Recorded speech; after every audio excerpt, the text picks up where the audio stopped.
Types of relations. देखिए बच्चों, types of relations समझने के लिए आप इस वीडियो को बहुत अच्छे से समझिएगा, ठीक है। कुछ बच्चों को इसमें बहुत प्रॉब्लम आती है, लेकिन अगर आप इसको ध्यान से देखेंगे तो आपको इसमें कोई प्रॉब्लम नहीं आएगी और आपके सारे डाउट्स क्लियर हो जाएंगे, ठीक है। तो अब हम स्टार्ट करते हैं हमारे टाइप्स ऑफ रिलेशन में। फर्स्ट है empty relation.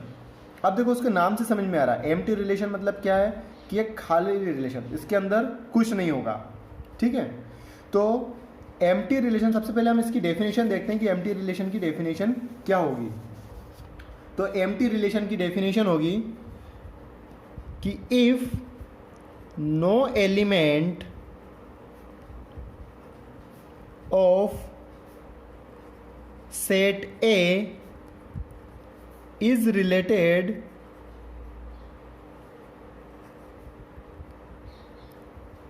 to any element of A। मतलब क्या है इसका कि if no element of set A is related to any element of set A, कि अगर सेट ए का कोई भी एलिमेंट सेट ए के दूसरे एलिमेंट से रिलेट नहीं करता है तो उसको हम बोलेंगे एम्प्टी रिलेशन। अब यहाँ पे हमारे पास एक, जिसे हम इसको समझते हैं कि एग्जाम्पल से हमने यहाँ पे ले लिया एक सेट ए है 1 2 3 4, ठीक है। अब जैसे हम वहाँ पे दो सेट लेते थे ए और बी, उनका कार्टेशियन प्रोडक्ट करते थे।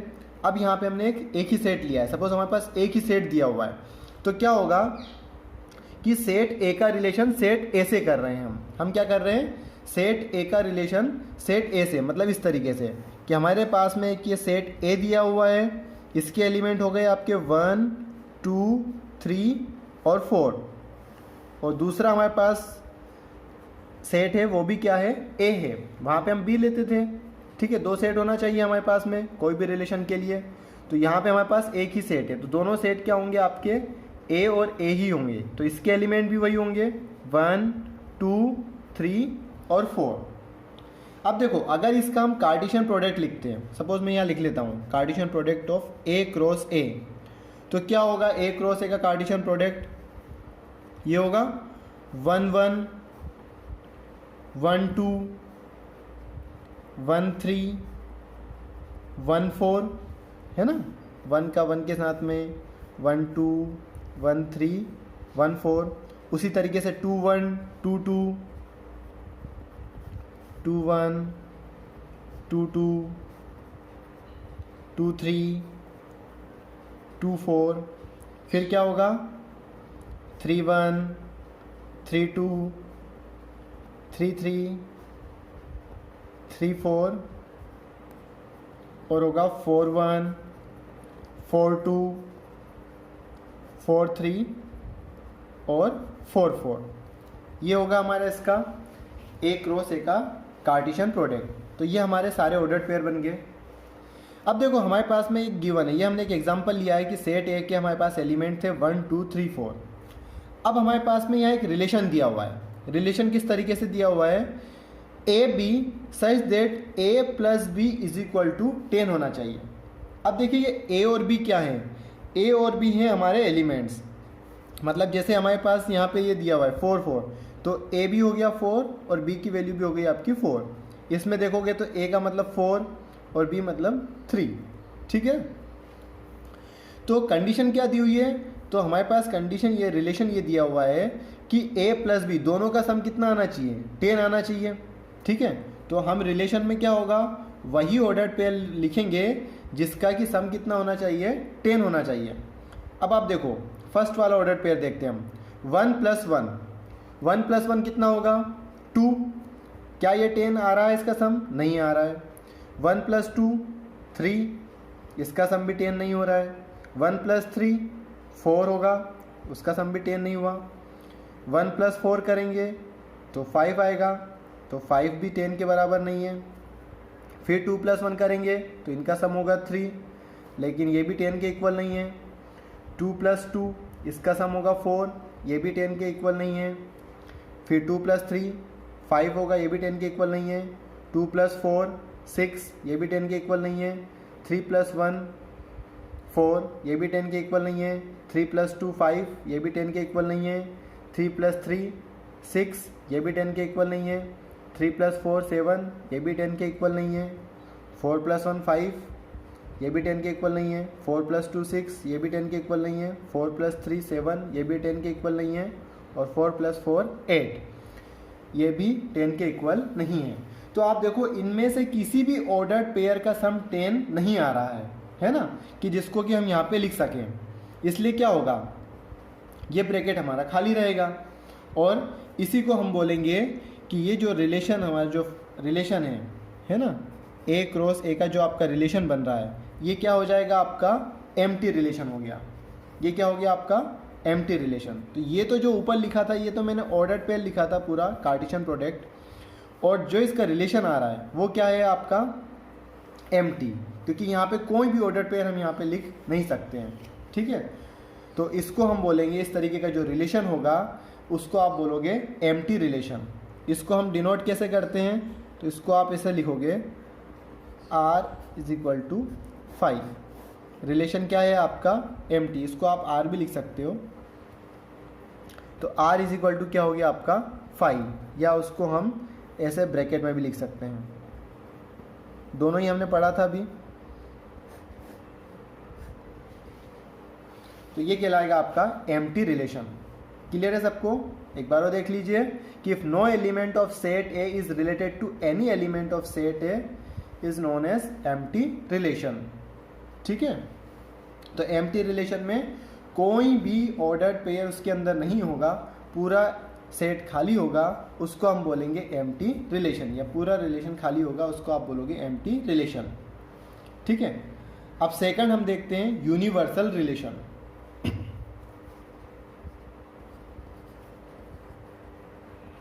यूनिवर्सल रिलेशन,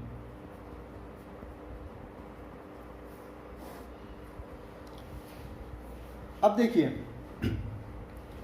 यूनिवर्सल रिलेशन की डेफिनेशन क्या है, पहले इसकी डेफिनेशन लिख लेते हैं हम। तो इसकी डेफिनेशन है हमारे पास में कि if each element of A is related to every element of A. क्या है डेफिनेशन, कि अगर ए के सारे एलिमेंट ए से रिलेट करेंगे तो वो क्या होगा, आपका यूनिवर्सल रिलेशन। ठीक है, अब इसको समझने के लिए भी हम एक एग्जांपल ले लेते हैं। हम ये ऊपर वाला ही एग्जांपल ले लेते हैं। हम मान लेते हैं हमारे पास सेट ए दिया हुआ है। ठीक है, सेट ए में क्या क्या एलिमेंट है, 1 2 3 4। ठीक है, अब आप देखो ये हमारे पास में सेट ए का हम रिलेट कर रहे हैं ए से, 1 2 3 4। तो इसका अगर हम कार्टेशियन प्रोडक्ट बनाएंगे तो क्या बनेगा, यही होगा इसका कार्टेशियन प्रोडक्ट, हमने ऑलरेडी ऊपर लिख दिया है। ठीक है, अब आप देखो कि सपोज हमारे पास एक रिलेशन दिया हुआ है। रिलेशन किस तरीके से दिया हुआ है, तो रिलेशन है आपका A B such that A + B is greater than 0।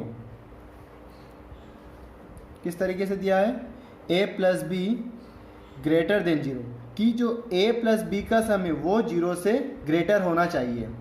ठीक है, तो अब आप इसका रिलेशन लिखोगे। अब हम इस कार्टेशियन प्रोडक्ट में देखते चलते हैं, ये हमारे पास A हो गया और ये B है। अब इन दोनों का सम करते हैं, तो जिन जिन का सम 0 से ग्रेटर होगा वो सब हमारे रिलेशन में आ जाएंगे।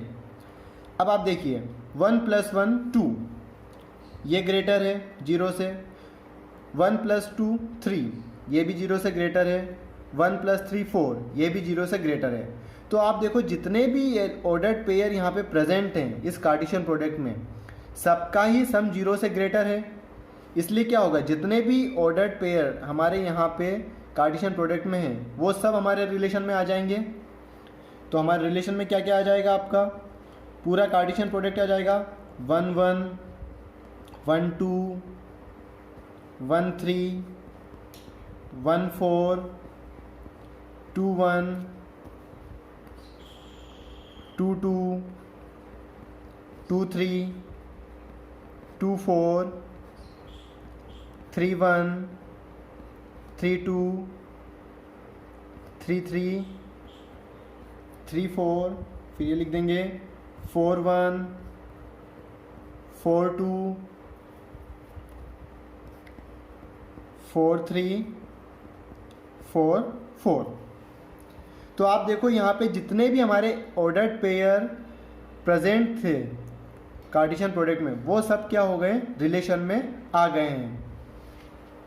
इसलिए इसको हम क्या बोलेंगे, यूनिवर्सल रिलेशन कि तो डेफिनेशन क्या थी हमारी, if each element of A is related to each element of A, जितने भी एलिमेंट हमारे ए में थे वो आपस में सबसे ही रिलेट हो रहे हैं, इसलिए क्या बन रहा है आपका यूनिवर्सल रिलेशन।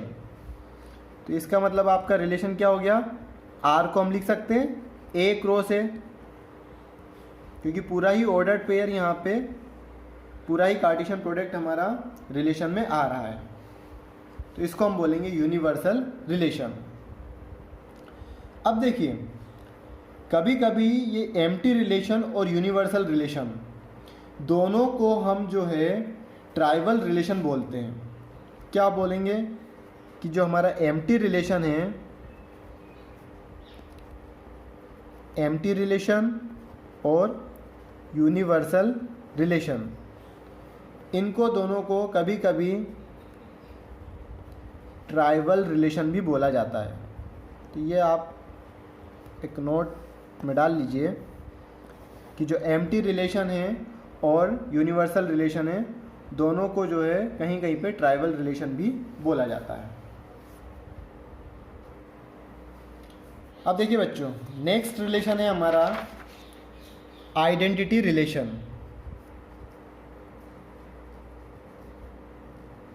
आइडेंटिटी रिलेशन,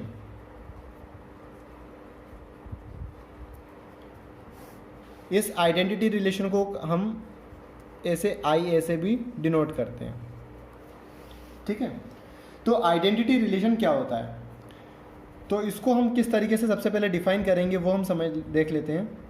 तो जैसे सपोज हमारे पास में ए बी कोई ऑर्डर्ड पेयर है जो काय से बिलोंग कर रहा है, ए क्रॉस ए से, ठीक है। उसकी कंडीशन क्या है, किस तरीके से बिलोंग कर रहा है, such that A is equal to B. इसका मतलब ये है कि जो भी ऑर्डर्ड पेयर में ए और बी की वैल्यू इक्वल होगी वो सब क्या होंगे, आपके आइडेंटिटी रिलेशन, ठीक है। जैसे सपोज मैं कोई भी एक रिलेशन लिख देता हूँ, जैसे एक मैंने रिलेशन लिखा जिसमें क्या है आपका, जैसे ए और ए, मतलब कि ए की जगह भी ए होना चाहिए और बी की जगह भी ए होना चाहिए, या फिर इस तरीके से हो बी और बी, मतलब कि ए की जगह भी बी हो और बी की जगह भी बी हो, या 1 1, ए और बी दोनों की वैल्यू क्या होना चाहिए, इक्वल होना चाहिए, जैसे 1 और 1, 2 2, ऐसा कोई भी रिलेशन होगा उसको हम क्या बोलेंगे, आइडेंटिटी रिलेशन। मतलब ए और बी दोनों की वैल्यू सेम होना चाहिए। तो एक हमारे पास, अब इसको हम समझने के लिए एक एग्जांपल ले लेते हैं। सपोज हमारे पास में एक सेट दिया हुआ है, सेट ए, हमने माना सेट ए में हमारे पास में एलिमेंट है 1 2 और 3, ये 3 एलिमेंट हो गए, और रिलेशन हमारे पास में इस तरीके से दिया हुआ है। कैसे दिया है रिलेशन, तो R is equal to A B such that A is equal to B. क्या दिया हुआ है, A B such that A is equal to B, A और बी की वैल्यू दोनों इक्वल होना चाहिए। तो देखो अगर इसका हम कार्टेशियन प्रोडक्ट लिखें ए क्रॉस ए, तो क्या होगा, अगर हम ए क्रॉस ए लिखेंगे तो अभी हमने पहले भी लिखा था 1 1 1 2 1 3 2 1 2 2 2 3 3 1 3 2 और 3 3। ये हमारा कार्टेशियन प्रोडक्ट होगा ए क्रॉस ए का। सॉरी। तो अब हमारा इसका relation R is equal to क्या होगा, तो R is equal to condition ये दी हुई है A B such that A is equal to B. मतलब इस ऑर्डर्ड पेयर में से हम उसी ऑर्डर्ड पेयर को रिलेशन में कंसिडर करेंगे जहाँ पे ए और बी दोनों की वैल्यू सेम हो। अब इसमें देखिए कौन कौन सा ऑर्डर्ड पेयर यहाँ पे रिलेशन में होगा। अब देखते हैं सबसे पहला 1 1।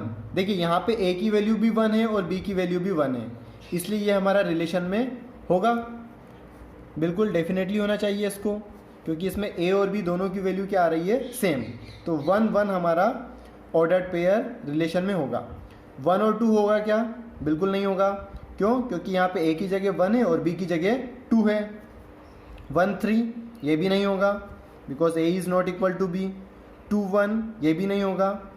2 2 यहाँ पे देखिए ए और बी दोनों की वैल्यू क्या है, सेम है, 2 और 2, इसलिए ये हमारा ऑर्डर्ड पेयर रिलेशन में होगा।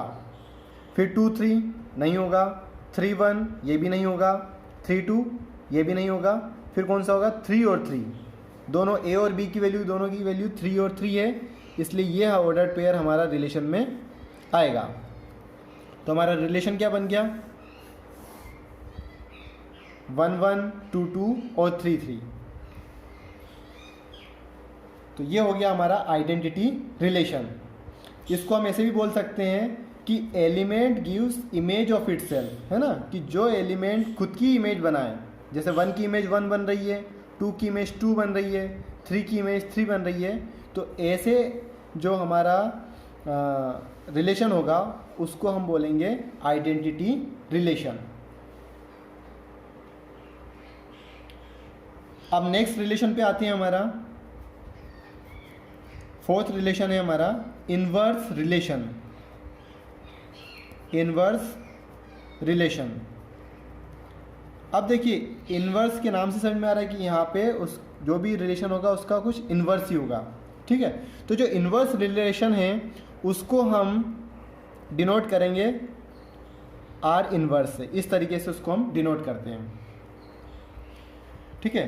तो इनवर्स रिलेशन को समझने के लिए हम यहाँ पे 2 सेट ले लेते हैं। सपोज मैंने 2 सेट ले लिया, एक सेट ए लिया है, ए में मेरे पास एलिमेंट है 1 2 और 3, और एक सेट में ले लेता हूँ बी, ठीक है, जिसमें मेरे पास में एलिमेंट है 4 5 और 6, ठीक। अब मैं इसमें कोई भी एक रिलेशन लिख देता हूँ, ठीक है ना।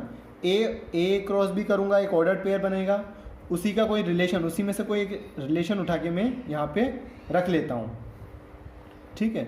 सपोज कोई भी रिलेशन होगा इस तरीके से, मैंने लिख दिया 1 4 2 5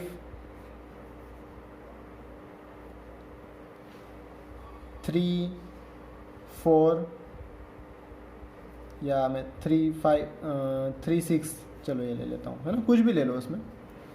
तो ये मैंने एक रिलेशन ले लिया।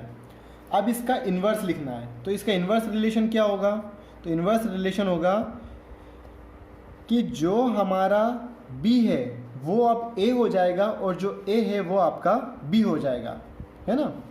मतलब कैसे, देखो, तो यहाँ पे A की जगह कितना था, 1 है, और B की जगह हमारे पास में है 4। तो अब 4 हमारा A हो जाएगा और B की जगह हो रहा है 1। समझ में आ रही है बात आपको। जैसे यहाँ पे 2 5, तो A की जगह यहाँ पे कितना है, 2 है, और B की जगह 5 है, लेकिन जब हम इन्वर्स लिखेंगे तो ये B आगे आ जाएगा और 2 B की जगह चला जाएगा, मतलब 5 2। क्लियर है आपको। फिर यहाँ पे देखिए 3 और 6, तो यहाँ पे A कितना है, 3 है, और B कितना है, 6 है, लेकिन जब इसका इन्वर्स लिखेंगे तो ये 6 आगे आ जाएगा और 3 पीछे चला जाएगा, मतलब A हो जाएगा अपना 6 और B हो जाएगा यहाँ पे 3। तो इसको हम बोलते हैं R इन्वर्स। अगर इसको लिखना चाहें हम तो R इन्वर्स को इस तरीके से लिख सकते हैं, BA such that A B belongs to R, मतलब जो ए बी ऑर्डर्ड पेयर हमारा रिलेशन में था उसका उल्टा लिख दें, हम उसको बी ए लिख दें, तो वो हो जाएगा आपका आर इनवर्स। तो बच्चों यहाँ तक आपको कोई डाउट है? अगर आपको इसमें कोई डाउट होता है तो आप कमेंट सेक्शन में मुझसे पूछ सकते हैं। अब नेक्स्ट रिलेशन पे आते हैं। हमारा नेक्स्ट रिलेशन है रिफ्लेक्सिव रिलेशन।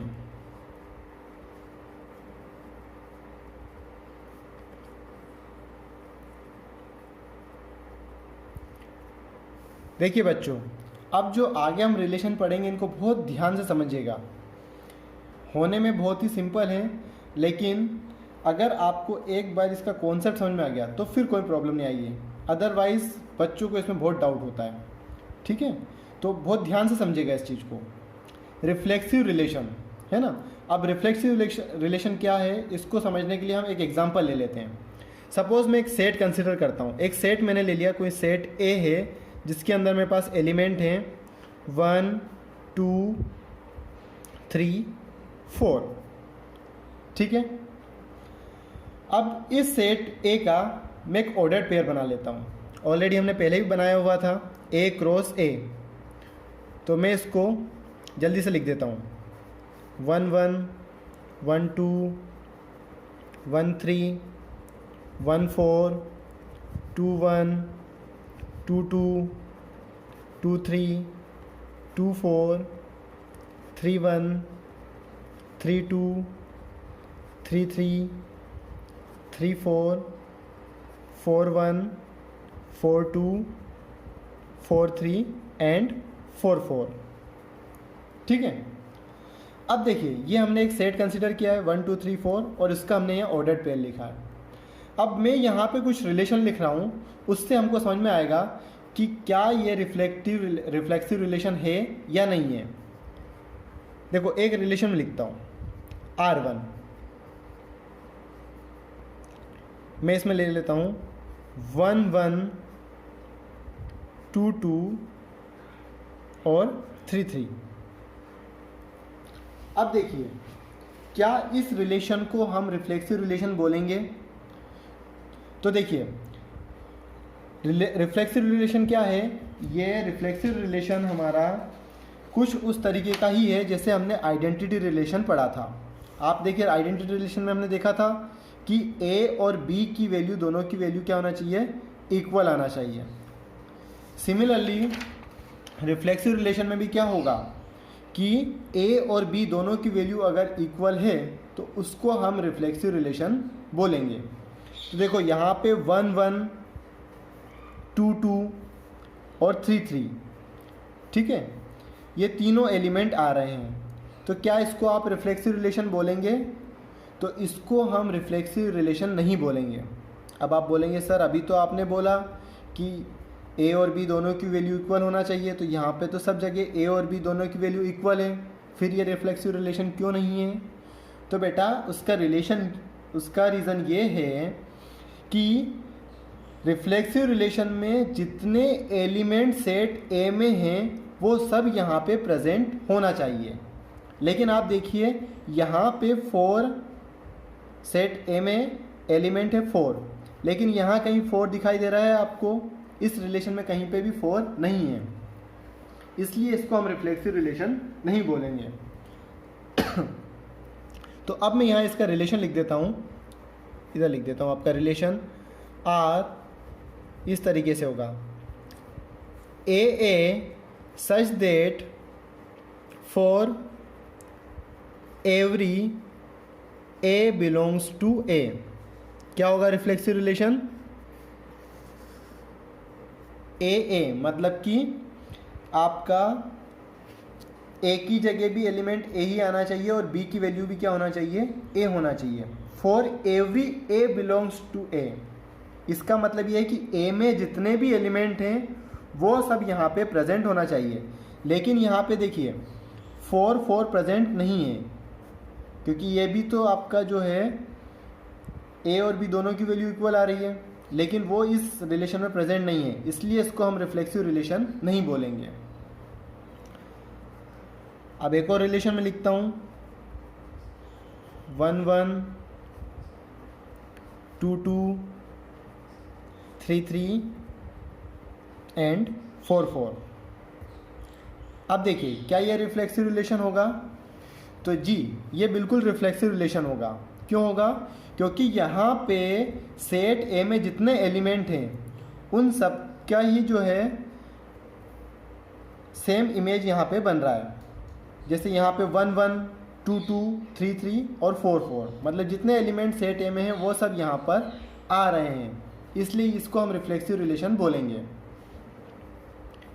अब मैं एक और रिलेशन लिखता हूँ, उससे आपके सारे डाउट क्लियर हो जाएंगे।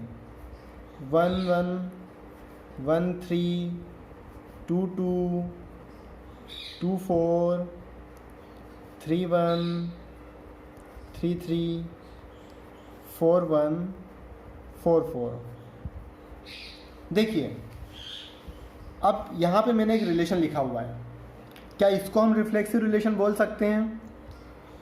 तो देखिए क्या कंडीशन है हमारी कि A such that for every A belongs to A, मतलब पहली कंडीशन तो ये है कि जितने एलिमेंट हमारे ए में हैं वो सब क्या यहाँ आ रहे हैं। तो पहले उसको चेक करते हैं हम। 1 1 ठीक है, 2 2 3 3 और 4 4। तो ये जितने एलिमेंट हमारे ए में हैं वो सब यहाँ पर आ रहे हैं, है ना। इसके अलावा यहाँ पे कुछ और एलिमेंट्स हैं जिनकी इमेज सेम नहीं है, तो भी इसको हम रिफ्लेक्सिव रिलेशन बोलेंगे, ठीक है। तो अब यहाँ पे आप बोलेंगे सर रिफ्लेक्सिव रिलेशन और आइडेंटिटी रिलेशन में डिफरेंस क्या हुआ? तो बच्चों आइडेंटिटी रिलेशन और रिफ्लेक्सिव रिलेशन में यही डिफरेंस है कि आइडेंटिटी रिलेशन में जितने एलिमेंट यहाँ हैं जैसे 1 1 2 2 और 3 3 सिर्फ वही होना चाहिए, इसके अलावा कुछ और अगर यहाँ होगा तो वो आइडेंटिटी रिलेशन नहीं होगा। लेकिन रिफ्लेक्सिव रिलेशन में अगर आइडेंटिटी मतलब उसकी आइडेंटिटी इमेज बन रही है, उसके अलावा कुछ और भी वहाँ प्रेजेंट है तो उससे कोई प्रॉब्लम नहीं है, लेकिन उनका होना कंपलसरी है। मतलब जैसे 1 1 2 2 3 3 और 4 4 ये होना कंपलसरी है। इसके अलावा यहाँ कुछ भी होगा तो उसको हम रिफ्लेक्सिव रिलेशन बोल सकते हैं। तो इसका मतलब ये है कि अगर देखिए ये हमारे पास एक ऑर्डर्ड पेयर था, तो ऑर्डर्ड पेयर को अगर हम पूरे को भी अगर रिलेशन मान लें तो इस पूरे को भी हम रिफ्लेक्सिव रिलेशन बोल सकते हैं। अब आप लोगों को बात क्लियर हो गई क्या कि अगर इसमें सारे एलिमेंट नहीं आते हैं, रिलेशन में अगर सारे एलिमेंट्स की सेम इमेज नहीं बनती है तो वो रिफ्लेक्सिव रिलेशन नहीं होगा। अगर सारे एलिमेंट्स की सेम इमेज बन रही है तो वो क्या होगा? आपका रिफ्लेक्सिव रिलेशन होगा। और अगर उसकी सेम इमेज के साथ में उसमें कोई और भी ऑर्डर पेयर आता है तो भी वो क्या होगा? रिफ्लेक्सिव रिलेशन होगा। तो आपको अब क्लियर हो गया ये रिफ्लेक्सिव रिलेशन। अब नेक्स्ट रिलेशन है हमारा सिमेट्रिक रिलेशन।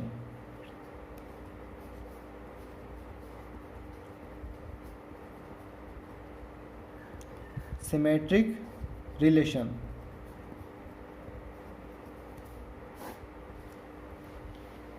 अब सिमेट्रिक रिलेशन क्या है? तो सिमेट्रिक रिलेशन है कि अगर कोई रिलेशन आपके पास आर दिया हुआ है,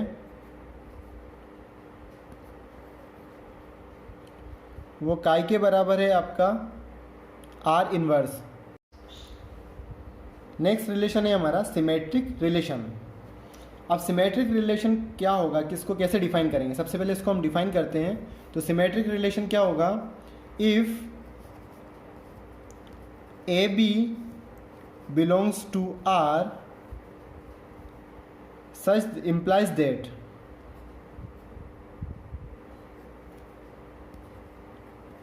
B A belongs to R for all A B belongs to A. कैसे डिफाइन करेंगे इसको हम? इस तरीके से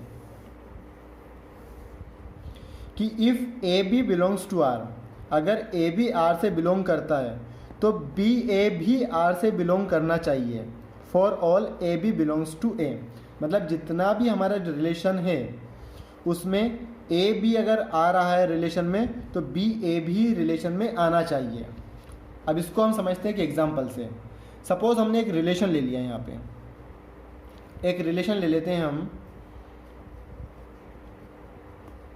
1 2 2 1 1 1 1 3 और 3 1, कोई भी रिलेशन हम यहाँ पे ले सकते हैं। अब आप देखिए ए बी अगर आर में आ रहा है तो बी ए भी आना चाहिए, मतलब उसका इन्वर्स भी यहाँ पे आना चाहिए, मतलब आर प्रेजेंट है तो आर इन्वर्स भी वहाँ पे प्रेजेंट होना चाहिए। ठीक है, अब आप देखो 1 2, ठीक है, अब 1 2 का इन्वर्स क्या होता है, तो हमने पढ़ा था इन्वर्स रिलेशन में कि जो बी है वो ए हो जाएगा और ए जो है वो बी हो जाएगा। तो इसका इन्वर्स होगा 2 1 होगा, 1 2 का इन्वर्स क्या होगा 2 1। तो देखिए 1 2 भी यहाँ प्रेजेंट है और उसका इन्वर्स भी यहाँ पर प्रेजेंट है। ठीक है, नेक्स्ट है 1 1। अब देखिए 1 1 को आप चाहे इन्वर्स करो तो भी 1 1 ही आएगा, इसलिए दोनों ही इसमें प्रेजेंट है ना। 1 1 को आप उसका इन्वर्स लिखोगे तो भी 1 1 ही बनेगा। ठीक है, नेक्स्ट देखते हैं 1 3, इसका इन्वर्स क्या होना चाहिए 3 1। तो देखिए 3 1 भी यहाँ प्रेजेंट है। तो इस तरीके का रिलेशन जहाँ पे आर और आर इन्वर्स दोनों प्रेजेंट होगा उस रिलेशन को हम बोलेंगे सिमेट्रिक रिलेशन। ठीक है, अब मैं कुछ और रिलेशन लिखता हूँ, उससे हमको और समझ में आ जाएगा।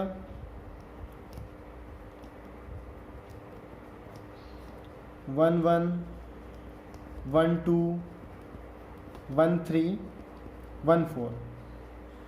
अब देखिए क्या ये हमारा सिमेट्रिक रिलेशन है, तो देखिए 1 1, तो इसका इन्वर्स क्या होगा 1 1 ही होगा, इसलिए ये भी आपका जो है इसका इन्वर्स प्रेजेंट है। 1 2, 1 2 का इन्वर्स क्या होना चाहिए 2 1। क्या कहीं पे उसमें 2 1 दिखाई दे रहा है, नहीं है, 2 1 यहाँ पे कहीं नहीं है, इसलिए सिमेट्रिक रिलेशन नहीं होगा। एक और रिलेशन हम लिख लेते हैं 1 1 1 2 2 2 2 1 3 3। ठीक है, अब देखिए क्या ये सिमेट्रिक रिलेशन होगा, तो चेक करते हैं हम 1 1, तो इसका इन्वर्स 1 1 ही होगा। 1 2, इसका इन्वर्स क्या होना चाहिए 2 1, तो 1 2 का 2 1 कहाँ प्रेजेंट है, ये इसमें प्रेजेंट है। ठीक है, फिर 2 2, 2 2 का इन्वर्स क्या होगा 2 2 ही होगा। 3 3, इसका इन्वर्स क्या होगा 3 3 ही होगा। तो इस रिलेशन को हम सिमेट्रिक रिलेशन बोल सकते हैं। क्यों, क्योंकि यहाँ पे जितने भी ऑर्डर्ड पेयर हैं उन सब का जो है ए बी और बी ए दोनों ही यहाँ पे प्रेजेंट है, इसलिए ये रिलेशन आपका क्या होगा सिमेट्रिक रिलेशन होगा।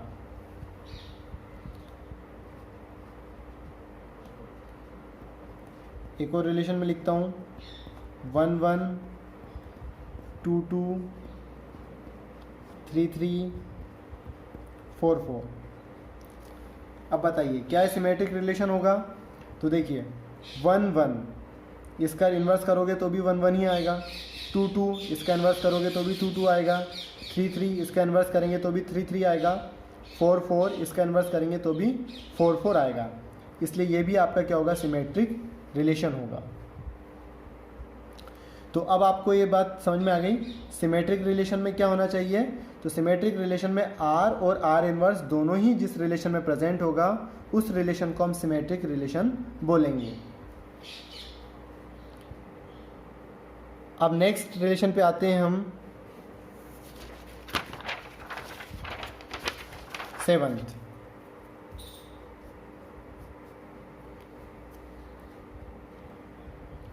Transitive relation. ट्रांजिटिव रिलेशन,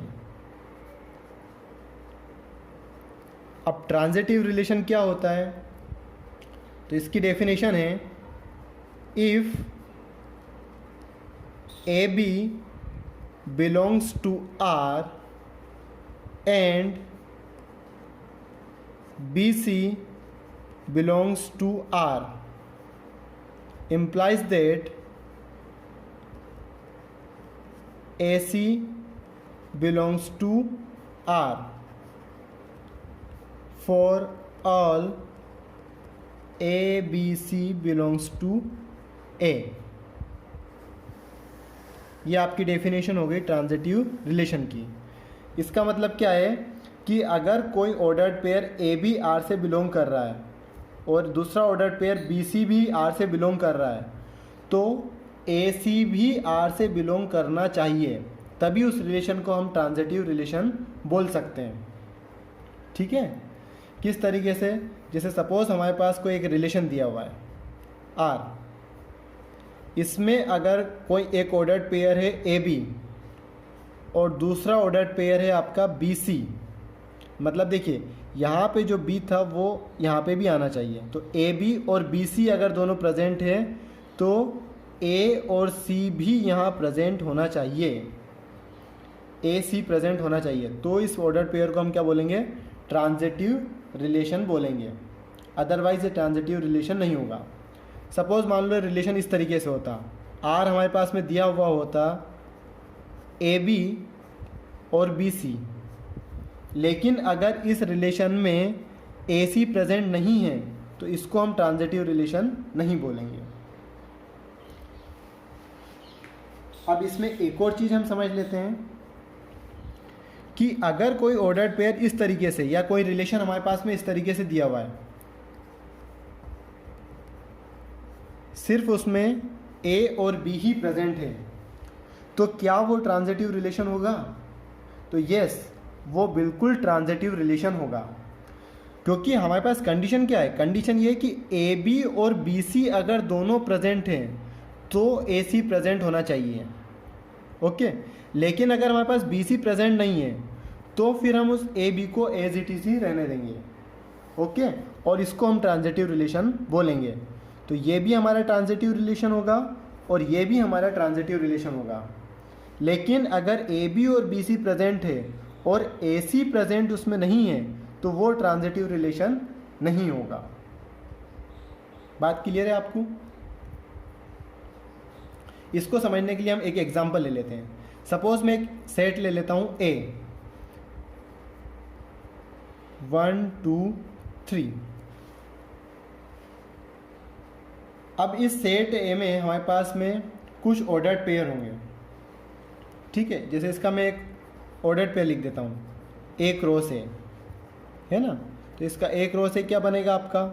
1 1 1 2 1 3, फिर 2 1 2 2 2 3 3 1 3 2 और 3 3।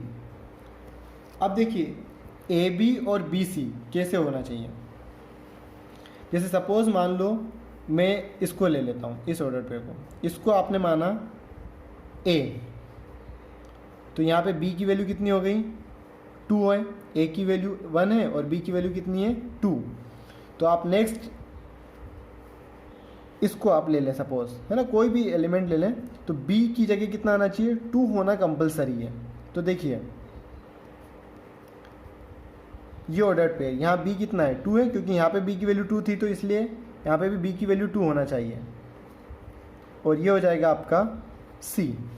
तो अगर 1 2 और 2 3 किसी रिलेशन में प्रेजेंट है, अगर मैं इसका एक रिलेशन लिखता हूँ इस तरीके से कि मैंने उस रिलेशन में 1 और 2 को कंसिडर करा है और दूसरा एलिमेंट मैंने लिया हुआ है या दूसरा ऑर्डर्ड पेयर मैंने लिया हुआ है 2 3, तो इसमें इसको अगर ट्रांजिटिव रिलेशन बोलना है तो कौन सा एलिमेंट इसमें कौन सा ऑर्डर्ड पेयर इसमें प्रेजेंट होना चाहिए?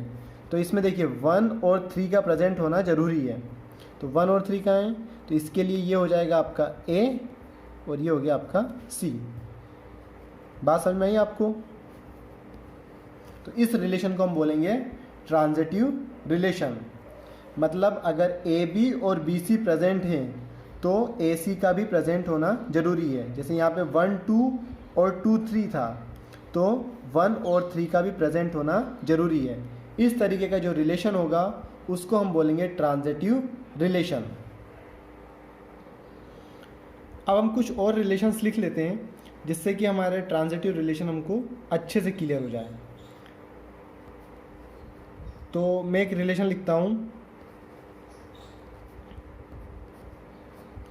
ठीक है। पहले मैं एक सेट ए कंसिडर कर लेता हूँ। कोई भी एक सेट मैंने ए ले लिया, सपोज सेट ए है मेरे पास, उसमें एलिमेंट हैं 1 2 3 और 4। इस सेट ए से मैं रिलेशन लिख रहा हूँ। R1 रिलेशन हो गया मेरा 1 1 2 2 3 3 और 4 4। अब देखिए ये एक रिलेशन लिखा है, क्या इस रिलेशन को हम ट्रांजिटिव रिलेशन बोलेंगे? तो देखिए अभी हमने यहाँ पे पढ़ा था R is equal to if A B, okay. तो अगर सिर्फ उसमें ए और बी दोनों ही प्रेजेंट हैं तो उस रिलेशन को हम ट्रांजिटिव रिलेशन बोल सकते हैं। अब यहाँ पे ए और बी दोनों की वैल्यू सेम है, उससे हमें कोई मतलब नहीं है, ए और बी की वैल्यू कुछ भी हो, ठीक है। तो इस रिलेशन को हम ट्रांजिटिव रिलेशन बोल सकते हैं। कैसे? जैसे 1 1। अब कहीं पे आप देखिए क्या दूसरा एलिमेंट कोई है जिसमें 1 से स्टार्ट हो रहा है? तो नहीं है, मतलब ए की जगह तो यहाँ कितना है 1 है और बी की जगह भी 1 है। तो क्या कहीं बी सी बन रहा है, मतलब 1 से कोई सा स्टार्ट हो रहा है, जैसे 1 2 या 1 3 कुछ है? तो इनमें से कोई भी ऑर्डर्ड पेयर ऐसा नहीं है जिसमें जो इसके अलावा 1 से स्टार्ट होता हो। उसी तरीके से 2 2 3 3 और 4 4। तो ये सारे एलिमेंट्स जो हैं इसको हम मिला के बोल सकते हैं कि ये ट्रांजिटिव रिलेशन होगा। एक और हम एग्जांपल ले लेते हैं। सपोज मैंने ले लिया 1 1 2 2 3 3 1 2 और 2 1। क्या ये ट्रांजिटिव रिलेशन होगा? तो देखिए 1 1 2 2 3 3। अब पहले तो हम इसको देखते हैं, सिमेट्रिक वाले को एक तरफ हटाओ और पहले इसको देखो 1 2। 1 2 का इन्वर्स क्या होगा? 2 1, ठीक है। इसका इन्वर्स क्या बन रहा है? 2 1 होगा ना। ए की जगह यहाँ 1 है और बी की जगह 2 है, तो इन्वर्स में क्या होना चाहिए? जो बी है वो ए की जगह आ जाएगा, मतलब 2 1। तो आर और आर इन्वर्स दोनों ही यहाँ प्रेजेंट है। इसके अलावा बाकी सारे हमारे आइडेंटिटी रिलेशन भी यहाँ पे प्रेजेंट हैं, तो इसको हम ट्रांजिटिव रिलेशन बोलेंगे, ठीक है। क्योंकि 1 1 अकेला अपना ए बी में कंसिडर हो जाएगा, 2 2 भी अकेला हो जाएगा और 3 3 भी आपका ए और बी में आ जाएगा, और 1 2 का इन्वर्स 2 1 यहाँ पे प्रेजेंट है, इसलिए क्या होगा? आपका ट्रांजिटिव रिलेशन होगा। एक और रिलेशन हम देख लेते हैं R3। सपोज मैं यहाँ पे रखता हूँ 1 2 और 3 4। अब देखिए इस रिलेशन को भी हम ट्रांजिटिव रिलेशन बोलेंगे। क्यों बोलेंगे? क्योंकि देखिए ए बी हमने पढ़ा था ना यहाँ पे, अगर ए बी अकेला प्रेजेंट है तो भी वो ट्रांजिटिव रिलेशन होगा। तो देखिए 1 2 कहीं पे दूसरा एलिमेंट है जो 2 से स्टार्ट हो रहा है? नहीं है, इसलिए 1 2 भी सेपरेट है, 3 4 भी आपका सेपरेट है। ये भी कहीं पे भी कोई दूसरा एलिमेंट 4 से स्टार्ट नहीं हो रहा है, तो इसलिए इसको भी हम क्या बोलेंगे? Transitive relation. अब नेक्स्ट रिलेशन है हमारा इक्विवेलेंस रिलेशन। 8th नंबर का है, लास्ट रिलेशन है अपना इक्विवेलेंस रिलेशन। देखिए इक्विवेलेंस रिलेशन सिंपल है कि अगर कोई भी रिलेशन रिफ्लेक्सिव होगा, सिमेट्रिक होगा और ट्रांजिटिव होगा तो उसको हम इक्विवेलेंस रिलेशन बोलेंगे। मतलब कि आपका रिलेशन इक्विवेलेंस रिलेशन होने के लिए उसका रिफ्लेक्सिव होना, सिमेट्रिक होना और ट्रांजिटिव होना कंपलसरी। अगर ये तीनों ही होता है रिलेशन तो उस रिलेशन को हम बोलेंगे इक्विवेलेंस रिलेशन।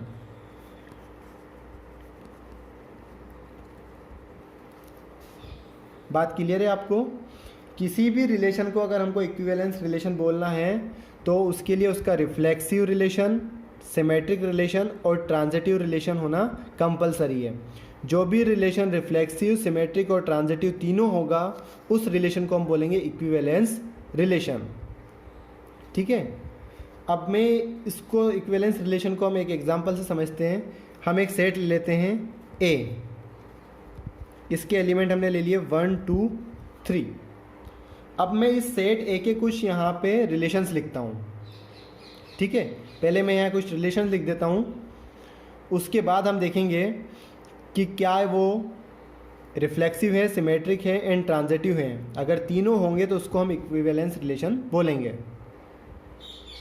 तो यहाँ पर मैंने कुछ रिलेशंस लिखे हुए हैं। अब हम इसमें चेक करेंगे कि क्या ये रिलेशन रिफ्लेक्सिव हैं, सिमेट्रिक हैं, ट्रांजिटिव हैं, और अगर तीनों होंगे तो उसको हम इक्विवेलेंस रिलेशन बोल सकते हैं। तो देखिए, मैंने फर्स्ट रिलेशन यहाँ पे लिखा हुआ है एक एम्प्टी सेट।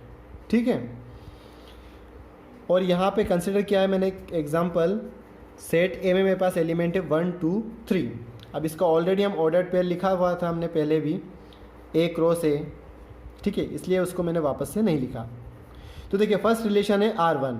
अब यहाँ पे हमारे पास R1 के अंदर कुछ भी एलिमेंट प्रेजेंट नहीं है, मतलब ये क्या है, आपका एक एम्प्टी रिलेशन है। तो क्या एम्प्टी रिलेशन रिफ्लेक्सिव रिलेशन होगा? तो बिल्कुल नहीं होगा। क्यों? क्योंकि उसके अंदर कोई ना कोई एलिमेंट प्रेजेंट होना जरूरी है। ठीक है, तो इसलिए हम इसको रिफ्लेक्सिव रिलेशन भी नहीं बोलेंगे, ये सिमेट्रिक रिलेशन भी नहीं होगा और ये ट्रांजिटिव रिलेशन भी नहीं होगा। और जब ये तीनों ही नहीं है तो इक्विवेलेंस रिलेशन होने का तो प्रश्न ही नहीं उठता। ठीक है, अब सेकंड चेक करते हैं R2। R2 में हमारे पास में है 1 1 2 2 और 3 3। ठीक है, अब कंडीशन क्या थी हमारी? सबसे पहले हम चेक करते हैं रिफ्लेक्सिव। रिफ्लेक्सिव के लिए क्या होना चाहिए था कि जितने एलिमेंट ए में हैं उन सब की ही वहाँ पे सेम इमेज बनना चाहिए। जैसे 1 की इमेज 1, 2 की इमेज 2 और 3 की इमेज 3। तो देखिए, सारे एलिमेंट यहाँ पे आ रहे हैं, 1 2 और 3 भी आ रहे हैं और सबकी सेम इमेज भी बन रही है। 1 की इमेज 1 बन रही है, 2 की इमेज 2 बन रही है और 3 की इमेज 3 बन रही है। इसलिए इसको हम रिफ्लेक्सिव रिलेशन बोलेंगे। अब दूसरा है सिमेट्रिक। सिमेट्रिक में क्या होना चाहिए? तो सिमेट्रिक में हमने देखा था कि R और R इन्वर्स दोनों ही प्रेजेंट होना चाहिए। तो देखिए, 1 1 का इन्वर्स 1 1 ही होगा, 2 2 का इन्वर्स 2 2 ही होगा और 3 3 का इन्वर्स 3 3 होगा। इसलिए सिमेट्रिक रिलेशन भी होगा, तो इसको हम सिमेट्रिक रिलेशन भी बोल सकते हैं। ठीक है, अब चेक करते हैं ये क्या है, ट्रांजिटिव रिलेशन है।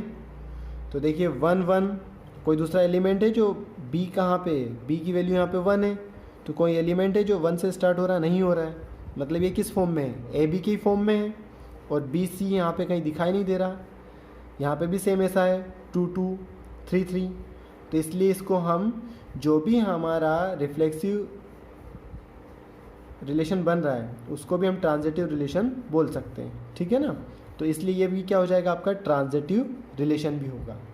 तो अब जब ये रिफ्लेक्सिव, सिमेट्रिक और ट्रांजिटिव तीनों हैं तो क्या होता है, अगर कोई भी रिलेशन रिफ्लेक्सिव, सिमेट्रिक और ट्रांजिटिव होता है तो उसको हम इक्विवेलेंस रिलेशन बोल सकते हैं। तो इसलिए क्या होगा, आपका इक्विवेलेंस रिलेशन भी होगा। फिर नेक्स्ट रिलेशन चेक करते हैं। सबसे पहले रिफ्लेक्सिव। रिफ्लेक्सिव के लिए क्या ज़रूरी है कि जितने एलिमेंट यहाँ प्रेजेंट है उसकी इमेज होना चाहिए। तो देखिए 1 की इमेज 1 बन रही है, 2 2 और 3 3। ठीक है ना, इतना होना कंपलसरी। इसके अलावा कुछ और भी होगा उससे हमें कोई फ़र्क नहीं पड़ना, इतना तो होना चाहिए। तो ये है, इसलिए इसको हम रिफ्लेक्सिव रिलेशन बोल सकते हैं। अब सिमेट्रिक के लिए क्या होना चाहिए, तो उसका R इन्वर्स प्रेजेंट होना चाहिए। तो देखिए 1 2 का इन्वर्स कितना होता है, 2 1 यहाँ प्रेजेंट है। 1 3 का इन्वर्स 3 1 वो भी यहाँ प्रेजेंट है। इसलिए क्या होगा, इसको हम सिमेट्रिक रिलेशन बोल सकते हैं। तो ये सिमेट्रिक रिलेशन भी होगा। फिर ट्रांजिटिव। ट्रांजिटिव के लिए चेक करते हैं। तो देखिए यहाँ से हम स्टार्ट करें। 1 2 मतलब A की वैल्यू 1 है और B की वैल्यू 2 है, तो अगला क्या होना चाहिए, BC। देखो यहाँ पे भी ये 2 B की जगह 2 आ रहा है, तो यहाँ पे इसको चेक करेंगे हम। तो 1 2 और 2 1, तो इसको अगर मैं मान लेता हूँ, जैसे ये ए और बी हो गया और ये हो गया मेरा बी सी, तो ए और सी की जगह कितना आना चाहिए, 1 1 आना चाहिए, तो 1 1 भी यहाँ प्रेजेंट है। ठीक है, फिर उसी तरीके से 1 3 और 3 1, तो इसके लिए भी क्या होगा आपका 1 1, वो भी यहाँ प्रेजेंट है। तो इसलिए इसको हम क्या बोलेंगे, ट्रांजिटिव रिलेशन भी बोल सकते हैं। तो ये ट्रांजिटिव रिलेशन भी होगा। अब जब ये तीनों हैं, रिफ्लेक्सिव, सिमेट्रिक और ट्रांजिटिव है, तो इक्विवेलेंस रिलेशन भी हो जाएगा। ठीक है, अब इसको चेक करते हैं। तो देखिए रिफ्लेक्सिव के लिए 1 1 2 2 3 3 प्रेजेंट है, इसलिए रिफ्लेक्सिव रिलेशन होगा। फिर सिमेट्रिक, तो देखिए 2 1 की इन्वर्स कितना होगा 1 2, लेकिन 1 2 कहीं इसमें प्रेजेंट है नहीं है, तो सिमेट्रिक नहीं होगा। फिर ट्रांजिटिव चेक करते हैं, तो 1 2, फिर ये एंड कहाँ से हो रहा है, 1 से एंड हो रहा है, तो यहाँ पे 2, बी की जगह कितना आ जाएगा 1 और सी की जगह 1। इसका मतलब अगर हम इसकी इमेज बनाएंगे तो क्या बनेगा 2 1, है ना। तो ये क्या होगा, ट्रांजिटिव होगा आपका, ट्रांजिटिव रिलेशन ये नहीं होगा। इसको चाहे तो आप ऐसे भी चेक कर सकते हो कि जैसे 2 2, यहाँ ए की जगह 2 है और बी की जगह 2 है, तो आपने इसको बी सी मान लिया क्योंकि ये बी बी क्या है 2 से स्टार्ट हो रहा है। तो फिर बच रहा क्या है आपका, क्या आना चाहिए यहाँ पे, ए सी आना चाहिए, मतलब 2 1 आना चाहिए, लेकिन यहाँ कहीं ऑर्डर पेयर में 2 1 प्रेजेंट है नहीं है, इसलिए ट्रांजिटिव नहीं होगा। तो जब ये सिमेट्रिक और ट्रांजिटिव नहीं है तो इक्विवेलेंस भी नहीं होगा। फिर इसको चेक कर लेते हैं। तो देखिए 1 1 2 2 इसमें कहीं प्रेजेंट नहीं है। जब 2 2 इसमें प्रेजेंट नहीं है तो ये रिफ्लेक्सिव होगा क्या, नहीं होगा। तो बच्चों अब चेक करेंगे इसको सिमेट्रिक। तो सिमेट्रिक के लिए चेक करते हैं हम, जैसे 1 2 यहाँ पे, तो 2 1 भी इधर प्रेजेंट है, 2 3, तो इसका इन्वर्स क्या होगा 3 2, वो भी यहाँ प्रेजेंट है, 3 1, इसका इन्वर्स क्या होगा 1 3, क्या यहाँ पे 1 3 प्रेजेंट है, तो 1 3 यहाँ प्रेजेंट नहीं है, इसलिए सिमेट्रिक नहीं होगा। ठीक है,